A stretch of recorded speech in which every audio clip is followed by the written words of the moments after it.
In this video, we will examine 3 phases of an overhead tennis serve: the wind-up, hitting the ball, and the follow-through. The glenohumeral joint, scapulothoracic articulation, and the elbow joint will be assessed, including the motion that is occurring at each. We will also discuss the muscles that are at work during each of the phases and how they are performing during each phase. To begin this activity, you will start with holding the racket in front of you. So the glenohumeral joint will be in flexion, the elbow in extension, and the scapula protracted and slightly upwardly rotated. In the wind-up phase, the glenohumeral joint will become hyperextended, horizontally abducted, and laterally rotated.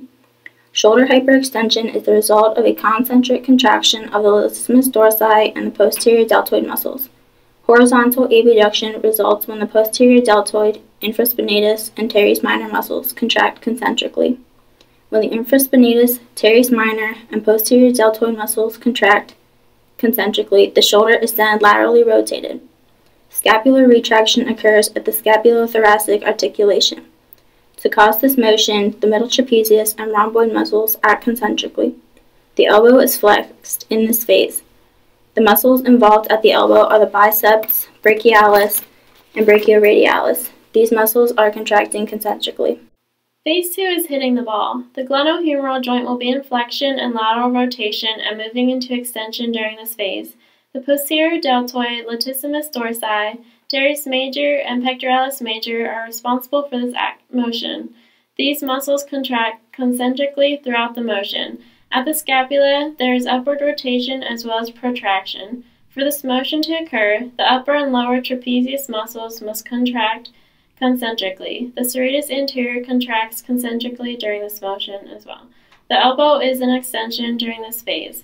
The only muscle action occurring at the elbow during this phase is a concentric contraction of the triceps. The final phase of motion is the follow-through. The glenohumeral joint is in a medial rotation, horizontal abduction, and flexion, moving into extension. The muscles that cause medial rotation are the latissimus dorsi, teres major, subscapularis, pectoralis major, and the anterior deltoid. Horizontal abduction is performed by the posterior deltoid, infraspinatus, and teres minor. The posterior deltoid, latissimus dorsi, teres major, and the sternal portion of the pectoralis major accomplish extension. These muscles are contracting eccentrically since the arm is slowing down. The scapula is in a position of protraction and downward rotation.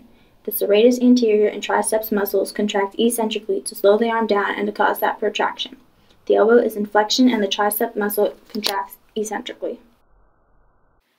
In conclusion, we have just demonstrated a typical overhead tennis serve and the actions that take place of the glenohumeral joint, the scapulothoracic articulation, and the elbow joint. We have also discussed the muscles that are at work during each action and how those muscles are acting during each.